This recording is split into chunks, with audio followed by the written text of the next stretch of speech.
This is Canucks Only. This is Canucks Only. Here are your hosts, Shylo Smith and Rob Young. All right, Shylo. Good to see you again. Good to see you. Another episode of Canucks Only. It's been a week or so since we've talked. A lot has happened, but we covered the UFA, Brock Besser, Evander Kane. So let's talk today about goalies. Mm-hmm. Let's talk about the goalie situation that has been pretty much rectified, and let's start off with Arturs Šilovs. So, what is your take? What is your impressions? What is your what's your feeling post now sending Silovs to Pittsburgh?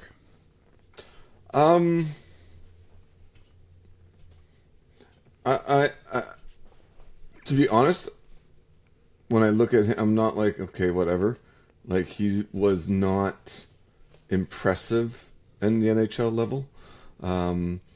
He had nine starts. I think he played 10 games. So he had 9 starts and 2 wins. 3.5, I think, average. Right. 3.6. And I'm not a big average fan because you could have like a 2.5 average. Yep. I'm more about the save percentage as a goalie, right? Right. I think the better stat is the save percentage. So if I'm running, and Silovs did this, he ran a 2.47, which is, average, which sounds like it's awesome, right? Right. But he was at 880 for save percentage. Right. So basically that means he's not getting a lot of shots, but yet he's letting, a large chunk of, of those in, 20% of those in. Right. So, NHL goalie needs to be at 900 at the minimum. And this at minimum, for sure. I would, yeah. And he's not there. So right. It makes me miss Clark, to be honest. Okay. Because he may have been a goalie coach that could have turned Silovs around. Okay. Or got him ready for the NHL, that level. Right. We don't have, that caliber of goalie coach anymore. Right. So, I'm, and honestly, like, what do we even get for him? Nothing. A bag of pucks is basically what we got. We got right. A professional AHL player and a 4th round pick who is going to be another AHL player. Yeah, he's still young though, right? He's 22, I believe. So, I mean, he hasn't made it yet. So you're right, but I don't think he's not like a journeyman. So former first rounder. Anyways, sorry, cut you off there. Yeah, no, that's okay. I'd agree with you if he was a defenseman. Okay. And I'd say, yeah, then, he might need a little bit more time in the A. Yeah. But typically, if you're a forward and you're 22 and you haven't really broken in a way to the NHL, odds are you're not going to be coming there on a regular basis. Yeah. Okay, so do me a favor. Google Tarasov. So Tarasov. So this is the comparable, apparently. He was a 3rd-round draft pick in 2017 of Columbus. He just went to Florida. So he fetched a 4th rounder, I believe, as well. And that's the comparable for the Silovs deal. Mm-hmm. And so people are saying that we did well, or for a 5th-round pick. He was traded to Florida on June 26th, so just recently, so just before, a couple weeks before, for a 5th-round draft pick in the 2025 draft. And there he's with Bobrovsky, and I don't know who the goalie coach is in Florida at the moment, but, former Ian Clark student. So Tarasov, I saw online, is the comparable, and we did better than that. So he's a 6'5", 26-year-old goalie, and interestingly enough, his save percentage last year was .881. Yeah. So NHL numbers though, right? So a career of 898, so just a shade below 900. So, when I heard that, I was kind of okay with it. The fact that we got a fourth rounder and a former first round player. Now we're rolling the dice on Chase Stillman. But now that we have had both of Corey Stillman's children play for the Vancouver Canucks or owned by us. So that made me feel a little bit better because my first reaction was also, oh, that's it? Really? So it was a little surprising, but apparently that's what the goalie market is at on, June, today's the 15th, 2025.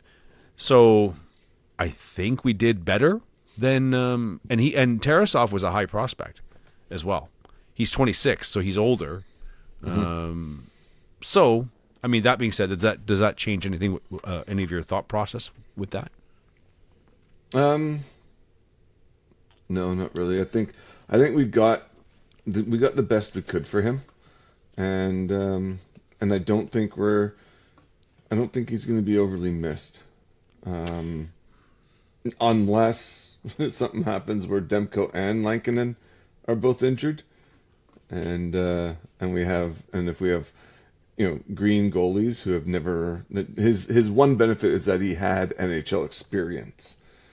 Even if it was a poor experience, it's still better than no experience. So, depending on what happens with Demko and Lankinen, if they're healthy all season, I got no problems with the move. Exactly. I agree with that. No. Because there is the gamble component of this, right? There's the gamble. Right now, Demko is a gamble. He is unknown coming back from his injury. When he's healthy or even, at 80, 90%, he is still a top 6 or 7 goalie in the league. At his best, he's a top 3 goalie in the league. The gamble also is, okay, let's go through Lankinen because those are our two signed goalies. The game limit of how many games per season that Lankinen played, he seemed to fatigue out. Heard that over the last couple of days as well. I agree with that. He's also unproven that way. So there is a gamble component in having a Demko Lankinen combination in net. Also with the higher salary amount. So someone's saying, they tally up, it's $13 million for the two goalies. Yep. Now, so the third part of the gamble is Silovs is a gamble because someone said, and rightly so, online or it must have been on radio, that he was given the net to start last season. He started the season, and he didn't do so well. Nope. Now, fast forward to winning the Calder Cup. Is he the same goalie? No.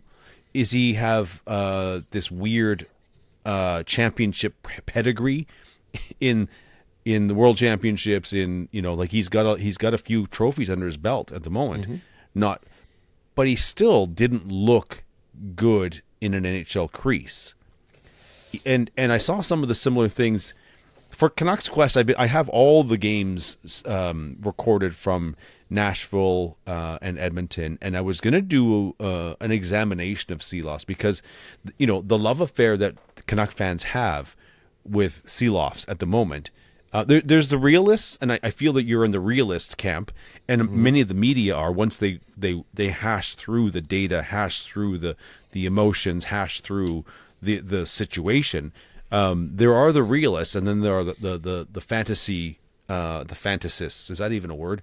The people that are living in fantasy land and this happens over many of our players. We overvalue our own players.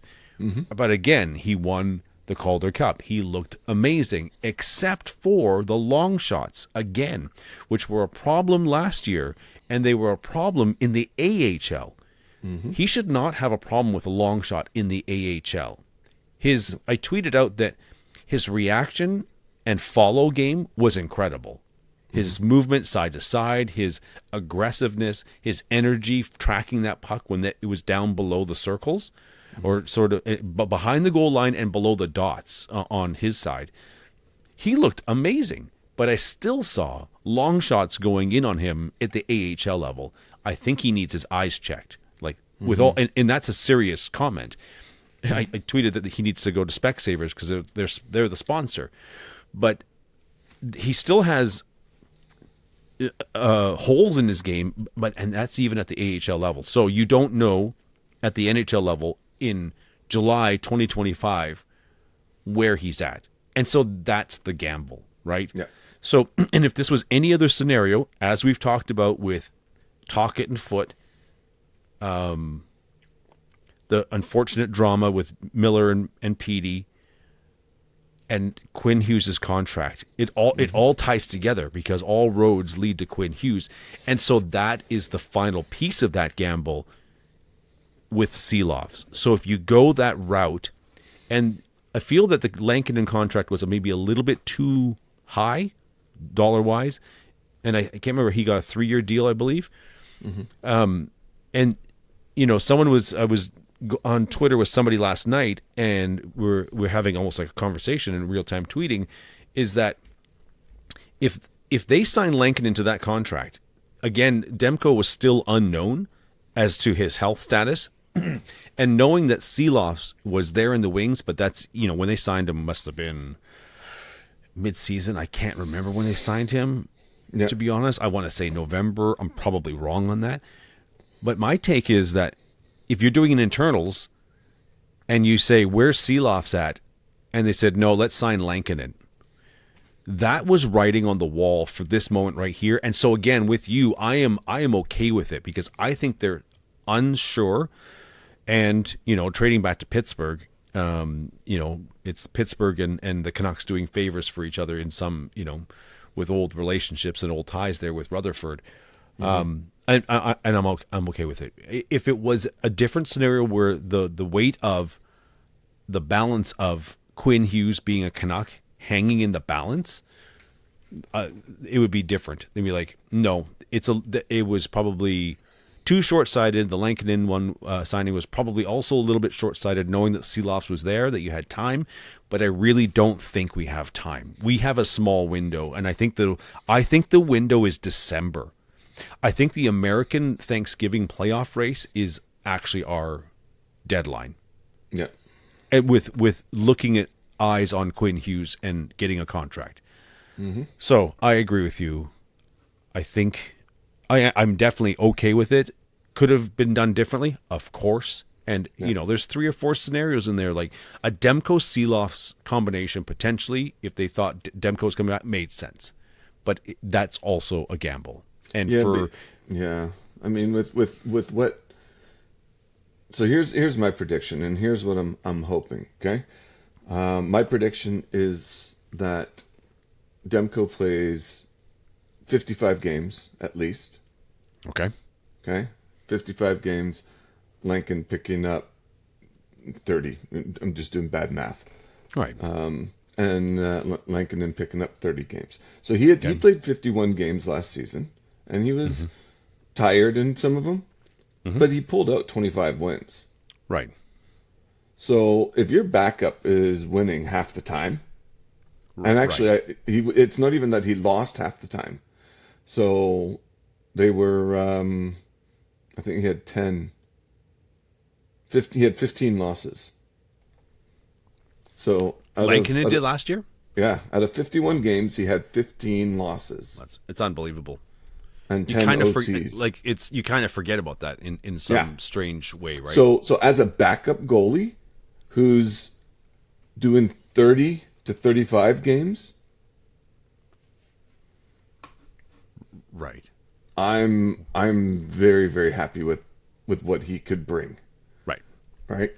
Yeah. Now, and it's all around Thatcher. Now, if you actually look at Thatcher's, since the 2020, the bubble, he did, there's the bubble season, which was like 35 games or whatever. Then 21-22, he did 64. 22-23, he was injured and only did 32 games.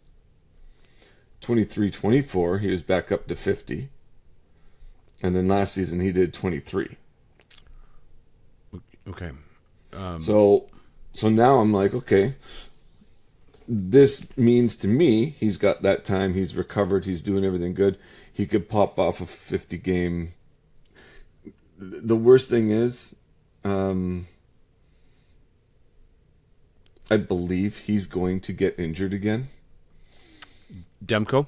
Yeah. I think, but it's going to be late in the season. And if the Canucks are actually pushing for playoff and they lose Demko for the playoffs, Right. Lankinen might be able to pull it off, Yeah. especially if he's only had like 30, 35 games to play. Right. He might still have that energy. Right. But that's going to be a crappy thing to see happen is, we make the playoffs and Demko's now got a knee injury or a back injury or spasms or whatever else has plagued him over the past 5 years, right? Right.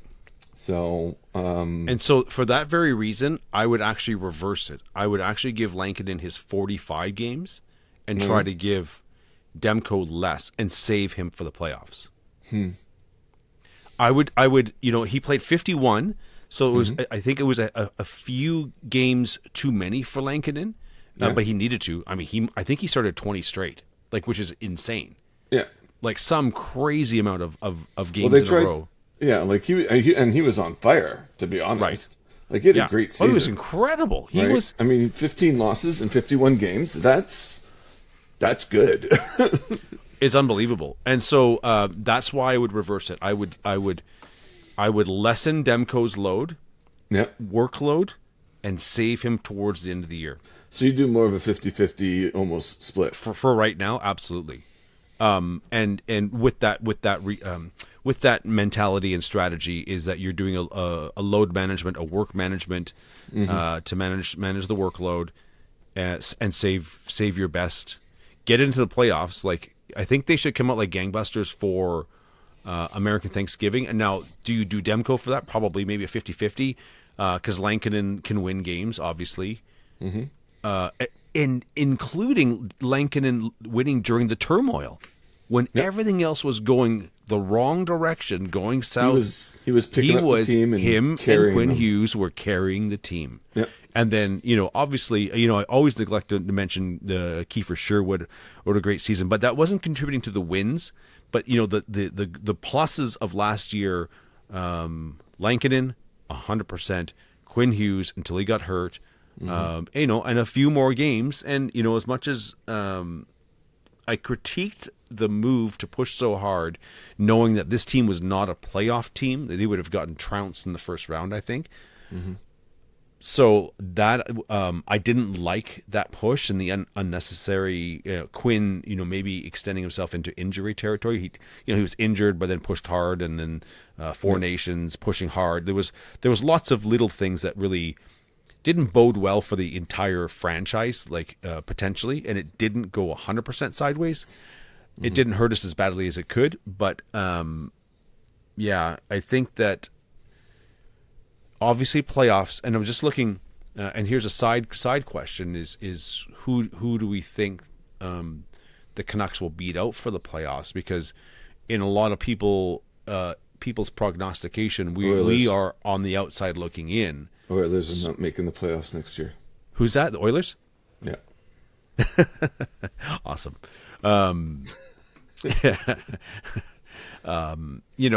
So the top three in the Central, Winnipeg, Dallas, Colorado, and then the top three in the Pacific, Vegas, LA, Edmonton. So Calgary is right there. I think we'll be better than Calgary. I don't think that they're going to be better than us. I think for sure we're fighting for that wild card. Minnesota's going to be tough. St. Louis, I think we're going to be fighting for that first wild card spot. Yeah, I think so. Anyways, that's as an aside. But personally, I would reverse it. Demko Lankinen is my preferred scenario.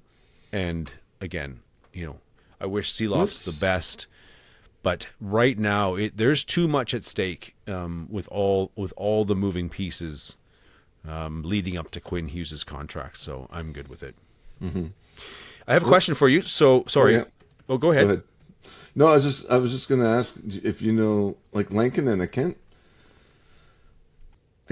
remember him ever being seriously injured or out for a 30-game run or anything like that. Like he's had minor injuries where he's like out for a couple of games or whatever, but not as far as I know. I mean, that was only his 5th season in the league, right? So, a young, well, he's 30. So, but it's not a young, but it's a small body of work. So no idea, right? So at 30, I don't think he's got a ton of wear and tear in his body. If you look at his hockey DB, he's only played 163 games in the last 10 years. So it's not a big workload.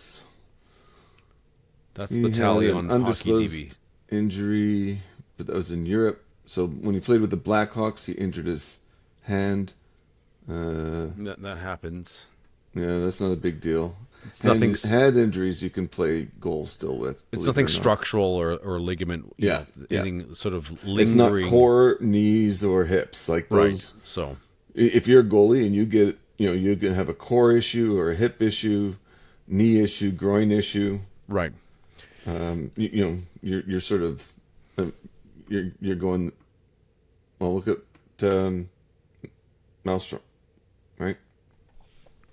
Markstrom? Yeah, Markstrom. Yeah, I mean, it depends if they've had surgeries already, right? So the Corey Schneiders, I mean, I can't remember off the top of my head what surgeries Markstrom may have had, but the knee or hip surgeries are the goalie killers at the end of the day, right? So, well, Eddie Lack has said before, like he would have been able to play longer if it wasn't for his hips. Right, and it's interesting because Patrick Kane just told John Klingberg to get the same hip surgery as him. So, and Patrick Kane is now squeezed 3 more years out of a career that you thought might have been dead 3 years ago. Yeah. So, here's the question I wanted to ask you, and I just heard this on the radio, and I hadn't heard it before.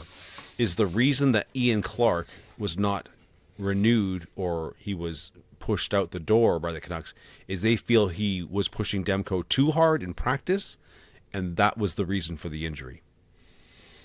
I've heard that.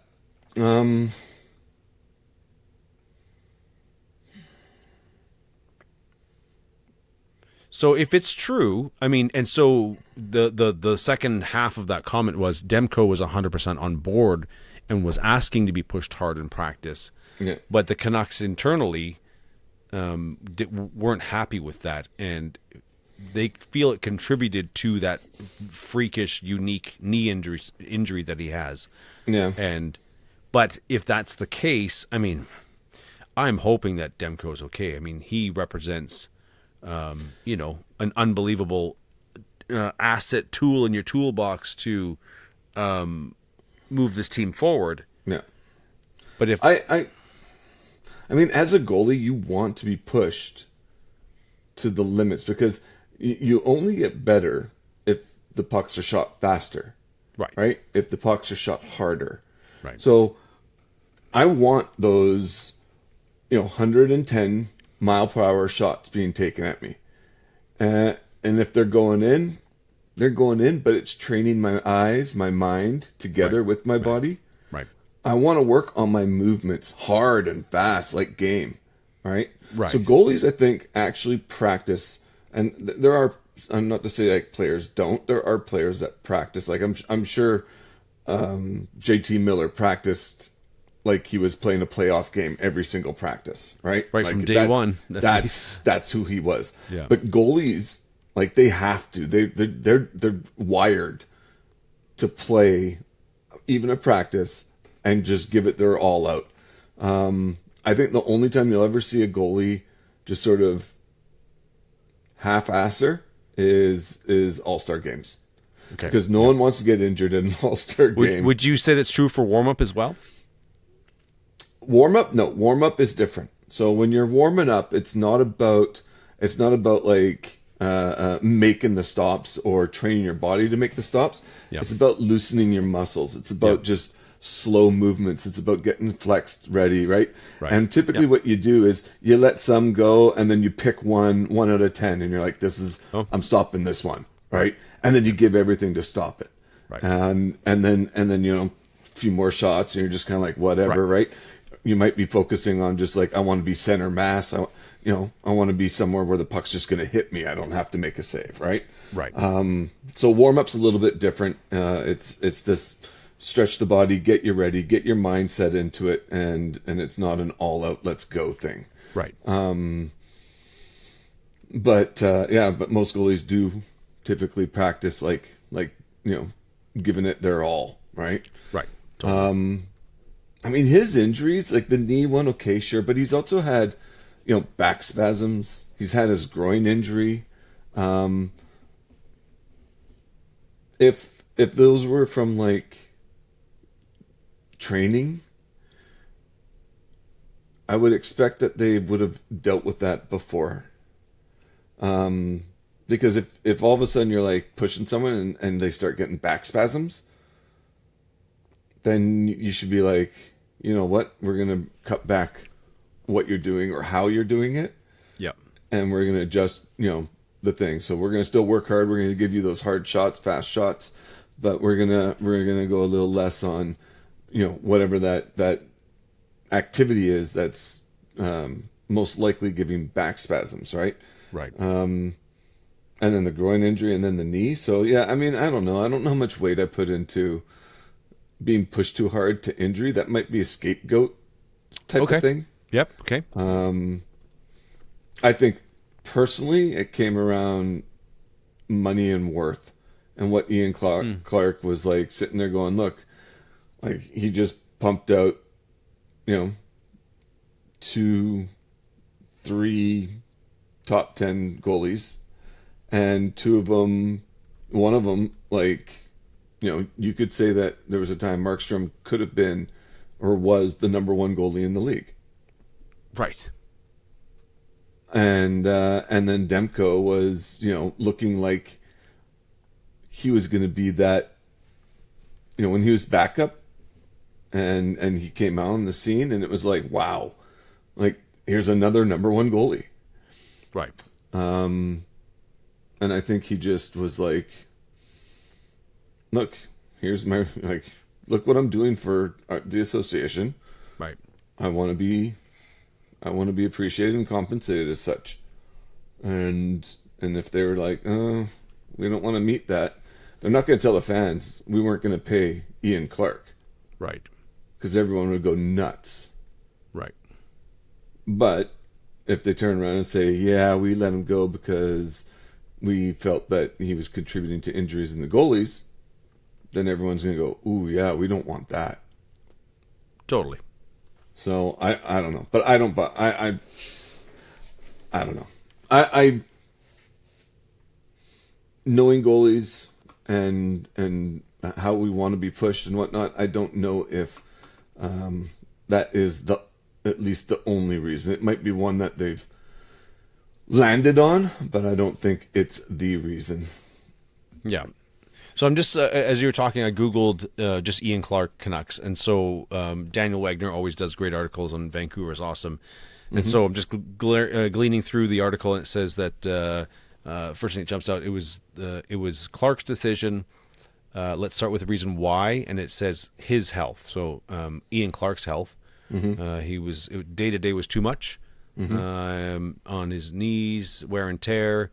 So the Rick Dollywall also says it was his decision. He says shoulders and knees, I can't do the goalie coach thing every day. And then there's also a note here that he shouldn't be the goalie scout, and I don't know what that means. I'm just going to look real quick.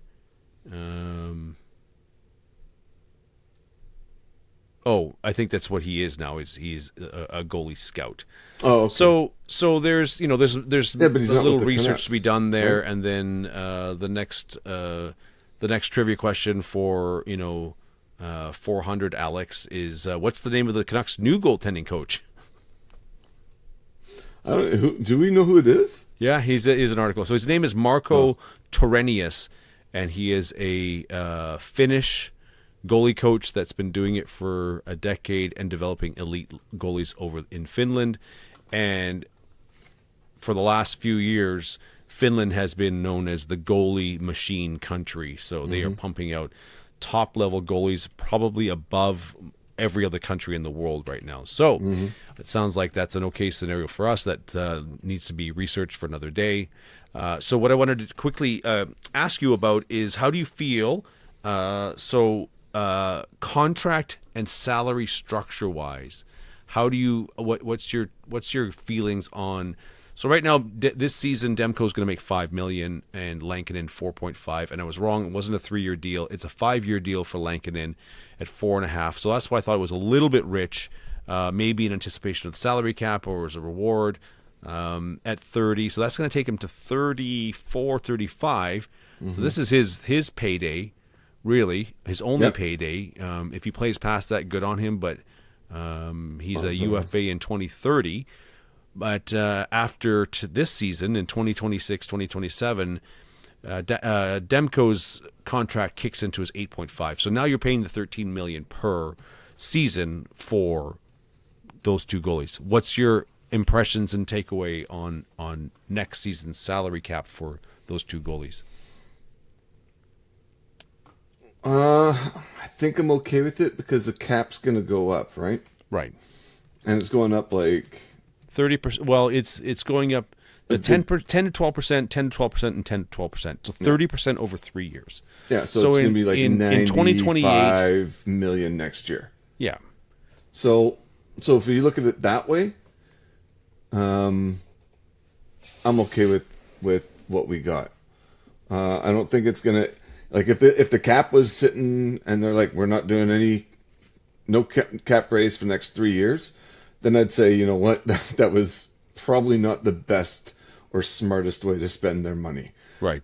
But with the cap going up, to 95 million next year, and then continuing on upwards from there for the next, foreseeable future, I think, by the time we get around to 3 years from now, 4 years from now, we're going to see their salaries, or at least Lankinen's salary, as like, yeah, that's good, that's manageable, right? Yeah.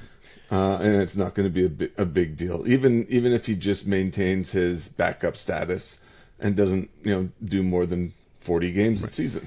I think paying Lankinen 4.5 is also part of the gamble situation, and I'm okay with it as well. I think it's a little high. It's also, I think it's a little high on both of them. 8.5 in 3 years dollars from now will be like having a $5 million contract. So if you do it in those terms, it feels okay, right? So Lankinen still feels high. So his 4.5 is really like a 2.75 contract. Okay, so if it doesn't change, then maybe it's still high, right? So it's all about the percentages. And so at 13 million, it's a pretty high percentage for two goalies. Mind you, Demko is elite, and Lankinen proved that he is an A- goalie at the very minimum when he's on his game. We didn't see very much of his bad game, and so we don't actually even know what the floor is on Lankinen, to be honest. We've seen the ceiling. And so what has struck me is that I feel that it's a gamble in the fact that Demko might get injured and there's some LTIR relief in there. Right. And I think that's going to happen, I think, just by nature. And if it does, good and terrible all at the same time, but it's only a 3-year deal. He has to cash in too. So I don't know. I mean, there again, as I said earlier at the beginning of this recording, is that there's about 4 scenarios that kind of make sense, and this one kind of makes sense, but there is no clear-cut winner. Is it a Demko Silovs pairing? Is it a Lankinen Silovs pairing? Is it the Demko Lankinen pairing? There was the fourth scenario is carrying 3 goalies, which nobody really loves. But if you didn't want to lose Silovs, it is possible, because there was another team, and I talked about this before in the recordings, that there's one other team that's considering carrying 3 goalies. this season. I can't remember which one it is, but it is an option. And if you don't want to lose Silovs, you could have done it that way, especially if you're not sure about Demko. But it looks like they feel that Demko's healthy and that they're kind of sure that he's going to be around. And so I think we've got to have, if they're both healthy, we're a top 3 goaltending club in the league, if not even higher at this point. No one will have a tandem like this, right? Not even having Gibson and Dostal in Anaheim at, comparables for a young guy and an old guy. And Gibson's much, much older than Demko is. But I can't even off the top of my head think of a second pairing or a pairing of goalies that might be as strong as this. So, don't know. So the brain trust has more information. The brain trust has to make the decision, and there you go. That's the decision. So, So do you? I think you answered right. So you're okay with the Demko number? It's too late, especially when all hope was kind of lost. Were you okay with the Lankinen number? This was pre-news of the salary cap actually going up as well. Yeah, and that's like I was not. I don't want to say I wasn't okay with it, but I was more concerned about it. Rumor was that the cap was going up, so I was kind of like, if they know it's going up, and it depends by how much, and over what period of time, like what are we looking at? If it was like a 5% increase, I'd probably still be like, well, I think they overpaid, right? Yep. They overpaid, and it's not about now. It's it's about this season, but it's also about what happens in the next 2 seasons, right? Right. With where the cap went, then I was kind of like, it was almost like, okay, good. I don't have to think about that anymore. Right. So,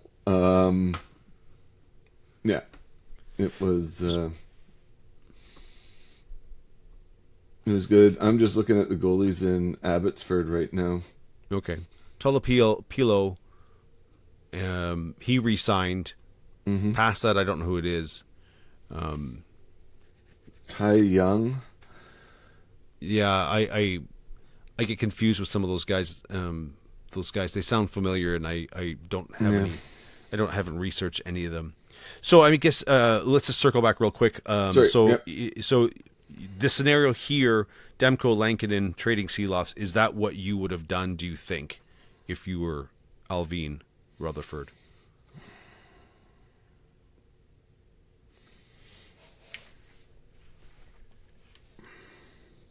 I probably would have tried to sign Silovs to a 2-way.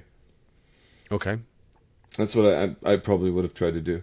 Okay. Right? Give him league minimum for the NHL, and then give him whatever. The AHL salary, I don't know what their salary cap's at and whatnot, but I would put him. I'd see if I could put him on a 2-way. Yeah. And then go, okay.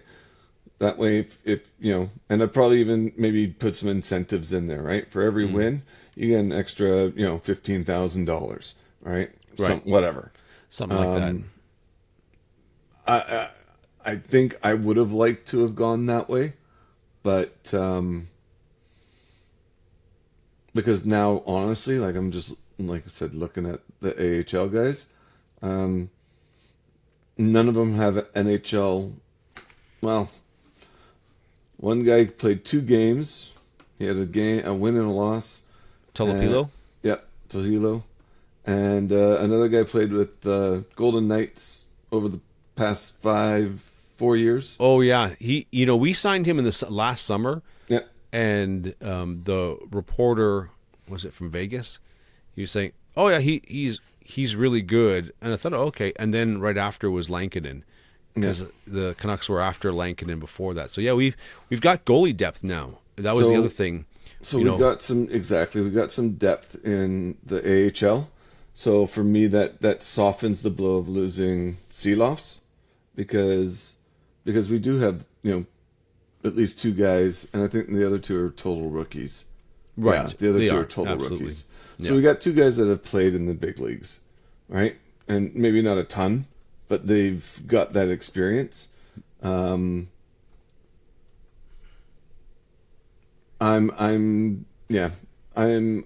okay with Silovs. Again, he didn't really do much for the Canucks when he played. Right. I don't feel like we've really lost anything, and I still think we got a really good tandem, as long as they stay healthy. Right. You know, these guys, these two goalies could take us through, like, staying healthy through a playoff run. I think They're both good enough too. And just as you were talking there, both of them are capable of winning 2 to 5 games each, where they win the game. Yep. And, you know, that's 5 to 8 more wins potentially on the season than you had last year, and we were 10 only to 16 points. We're talking 10 to 16 right, points. and we only different. missed the playoffs. I think, well, Calgary was 6 points ahead of us. I'll have to look at it again. But we missed by a bit. I think we missed by 10 points. So that's an and then, you know, Demko is he's so enticing because the mystique of Demko being a top goalie, he does to shooters what top goalies do, and it makes them hesitant. Yep. Right, and it's really crazy. So I would just go back to when I asked you if that's the scenario you would have done. I was thinking that maybe you try and trade Lankinen. Maybe you trade him to Pittsburgh. Do you get more for him, or do you trade him to a team that's on the cusp as well, that's ready to push, like a Detroit or an Ottawa? Ottawa's set for goaltending now with Hallmark. I'm trying to think of another team. You know, is maybe Washington? You know, do they like Lindgren? I think they were happy with their 2 goalies this year. And I'm trying to think who had horrible backup. Who's Hellebuck's backup? Comrie, and they love him. They love him there, but he's very young. But you're right. A Hellebuck Lankinen combo is comparable to a Vancouver combo, except Hellebuck doesn't have any currently injury concerns. Yeah, but. So that would be the scenario, but as I was thinking about it while you were talking, is that then that erases the confidence and comes back to the gamble of that position. And so they've got 2 insurance well, it's not 2. They have an insurance policy with Lankinen, and they have an ace up their sleeve with Demko. Yeah. Again, this is the only thing I will talk about until it is done, and it is the Quinn Hughes contract. Because that has to be, we cannot lose on that one. And if we lose the player, we cannot lose on the deal. We must, you know, keep the player. That is the first deal. Please, Quinn Hughes, stay in Vancouver. But if it must happen that he moves on, we cannot lose that deal. We cannot. And so everything but he's unrestricted. I know. Like, and so we could. We could lose him for nothing. We could lose him for nothing. I mean, I don't think he has a protection on his deal, so we can trade him. So we can get something for him. Yeah. And even if it's a short-term rental for somebody, then so be it. But knowing that they're going to try everything, and I feel that the Silovs move and the Demko Lankinen in your stable, keeping them here, is part of that. That if by by American Thanksgiving, we are in the playoffs, we can say, hey, Quinn, look, we're here. We're competitive, right? Do you like this? Do you like Brock's here, Petey's here, Garland's here? I didn't realize that Garland was such a good friend to Besser. He was basically on his case every day to re-sign. Oh. That's a whole nother, the post comments of Besser we should cover in another episode. But there is that American, well, the 3 Americans and then Petey. And we'll see what happens, but it is all part of trying to keep Quinn Hughes a Vancouver Canuck in my mind, and people can disagree with it, but for me, if that's the only thing if that's in every day when people walk into the Canucks management office, that is the only thing at the top of the whiteboard every day. How do we keep Quinn? Yes. So I am fine with the goalies. I am fine. I think it's a little bit of an overpay. But you know what? Loyalty and It does count for stuff. It is a business, so yes. And they're good goalies, and they're great goalies, right? So yeah. So as long as we can, and maybe I start bending a little bit to your way, even though I don't want to, but going like 50 game, like 50-50, right? So doing like a 40 games, 42 games,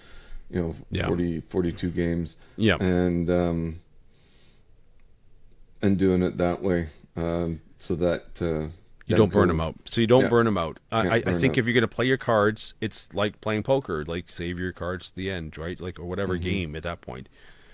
You don't want to burn him out, wear him out, injure him early in the season, and then have to deal with that. Yeah. Let him take his time. Of course, he's going to want to play a lot, but someone needs to be on that and manage that. I think that just gives us the best shot. I think if you don't, then it's just another factor to deal with in all of this guessing game, right? We still need a number one center. How is Evander Kane going to do? There's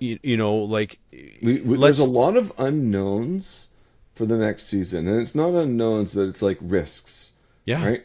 Yeah, and that's why I'm calling them gambles. They're hedging. They're making bets. They're laying down chips. They're rolling the dice, and the dice will not be shown until into the season and late in the season at that point. And so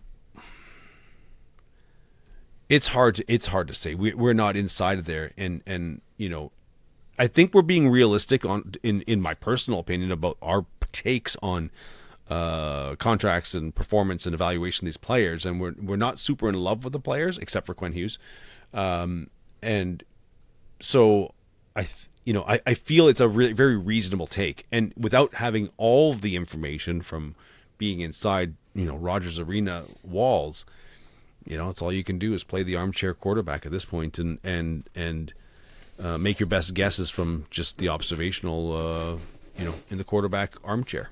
Yep. Oh, I thought, I when I texted you the topics, I thought this would be a lot longer. This is a bit of a longer recording, but I thought, I think we covered everything I think that we should have. Is there anything else that comes to your mind about Silovs, Demko, and Lankinen?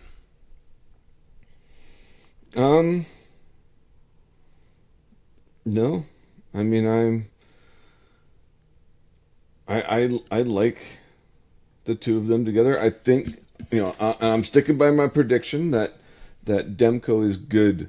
I'm not saying he's going to play, but I think he's going to be good for 50 games this season. Okay. And if that means 10 during the regular season, or 40 during the regular season and 10 for the playoffs, I'm happy with that too. Right. But I don't think, if you actually look sort of the history of his body, here's an interesting thought I had a little bit earlier, is he only played 23 games last season. Okay. Right? Yeah, 23. Okay. So he's coming in this season almost like an unknown. Right? There's no tape on him. So now the players are going to have to relearn how to play against him, because there wasn't enough last season to figure it out, and he was hurt or discomforted for a chunk of those games. So they're really coming. He's coming in where he might have a little bit of an edge to start this season off. Yeah, because he's no one's going to know how to play him yet. He's rejuvenated. He's fresh. He's rejuvenated. He's fresh. He's probably going to be wanting to come out and look hot. Yeah. And the NHL players, even though they are quick to adjust, within 10, 15 games, they'll be able to not figure him out, but they'll adjust, right? But it's going to take 10, 15 games. And if that means he gets some, not easy wins, but he gets some early wins, right? Right. In the game prep from the opposition, there's who we playing? Is it Demko. They're going to have the battle plan for Demko, and he does strike fear in the shooters' hearts. Yep. And part of those 23 games, he played 6 from March 24th to April 8th. March 24th, 26th, 30th, April 2nd, April 5th, April 8th. These last, I'm assuming those are almost, he played all those games, which a little miffed me because we shouldn't have been fighting for a playoff spot. We should have been dropping in the draft, but no, that's above my pay grade. And putting him on the healing, right? Drop for the draft, put Demko on the heel. Let's go. Okay, you know what? And Silovs, you get the rest of the season, right? And let's go for a nice draft pick. Totally. But the result was a shit draft. So yeah. So do you really want to sort of, because it does hurt the mentality of a team to lose a lot. Sure, right? Absolutely. And if there's nothing in the draft to lose for, then the players know that, right? The players are going to be sitting there going, why are we losing? Like, why are they doing this to us? There's no one that we're going to be picking up that's going to be a game changer in the draft. This is ridiculous. Okay. And so now they're doubly sort of down on themselves because they're put in situations where they're not winning, right? And they can't see the end goal of like, what's the point of this? Right. So if you got a McDavid in the draft, or you got someone who's a game changer, then they can be like, then they're like, yeah, sure, yeah, okay, yeah, I agree with that. I had heard mixed things over the year that it was a good draft, and then it's like it's not as good as they thought it was. So, you never know. It's such a crapshoot anyway. So yeah. Okay. So, nothing else. Anything else comes to mind? Nope. All right. Well, I guess we'll wrap this up for another episode of Canucks Only, talking about the Canucks goalie situation. And stay tuned for the next episode. We will come back and circle back on the Brock Besser signing. And there was information in his media availability and an interview that I found pretty interesting. So we'll talk about that one next. Excellent. Thanks, Rob. It's good talking to you. Talk to you next time. Take care.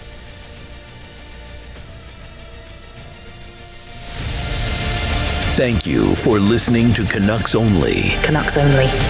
If you enjoyed this episode, please like, share, and subscribe.